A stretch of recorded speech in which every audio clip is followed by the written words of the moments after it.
ثانية. شوف شلون كيف صارت، شايفينها؟ ارتاحت العجينة.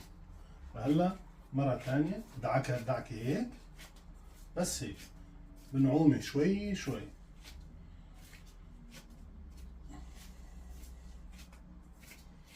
ندعكها لبين ما تنعم معنا.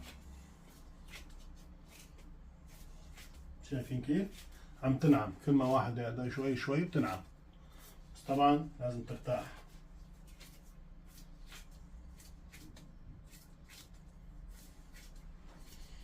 طبعا نحن بعد ما ننعمها بنعيفها بقى بحدود تقريبا نص ساعة لبين ما الحجم تقريبا يتضاعف.